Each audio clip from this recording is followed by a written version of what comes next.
This one's for all my IVF babes taking Menopur. That's all of you, or most of you.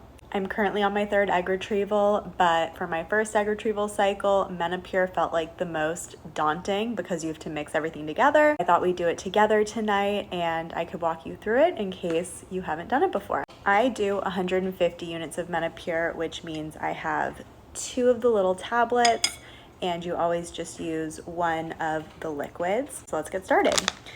First things first, gotta open up your syringe. Don't let this big needle scare you. You're not using it. You're just gonna take it off, put it to the side, forget about it. We're not using it. You should also have this smaller needle. I'll open it up in a bit, but that's what you'll use for the injection. We're not putting it on yet.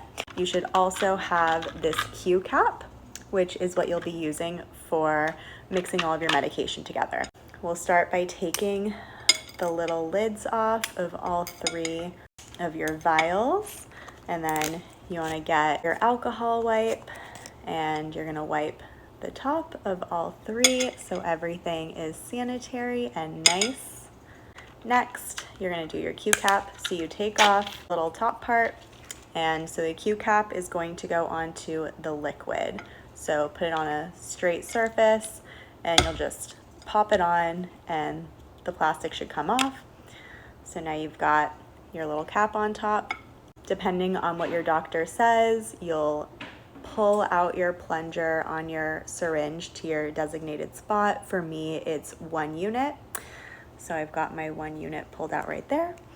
And then you're going to you don't push in, you twist. So we're twisting on. We turn it upside down, you push the air in that you just pulled out, and then you'll pull the plunger back and you'll get your liquid. Sometimes you'll get a little bubble. I just had a big bubble, so I just pushed it in until I got rid of the bubble, and then pull out again, and now I've got my 1 unit. Now you're going to pull it off. You're not twisting, so you want to pull the cap with it. So now we have the cap, and we're gonna push it down onto the first little powder. So we push down, and now you're going to put your liquid in, swirl, swirl, swirl. You wanna make sure that there's no powder showing. It should look completely liquid. So we've got that, and now we're gonna pull back. You wanna make sure that you've got all the liquid. I usually just pull extra and have a little air in there, just so I make sure that I got all of my liquid from the first one. If you're only doing 75 units, you'll stop here. If you're doing more, you'll take it off and go into your next powder. Push down, swirl, swirl, swirl. And so again, it's dissolved.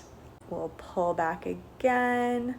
I have some bubbles again, so I'm just gonna flick them out. And then we'll push up. Looks like I have a little liquid stuck, so I'm just gonna put some back in and then pull it out again to make sure I got all the liquid. And so when you're done, you'll unscrew. The Q cap can stay on, and now we get to put the small needle on, so everything's much less scary. All right, so we've got our small needle, not using that big needle, and I've got my 1 unit of Menopur, and we're good to go. I like to prep my Menopur about 20 to 30 minutes before I do the injection so it can get to room temperature. I've never done it cold, but I've heard that it can burn even more if it's cold. The Menopur burns differently depending on the day for me, so hopefully you're lucky and it doesn't burn. Wishing you all good luck and hope this helps.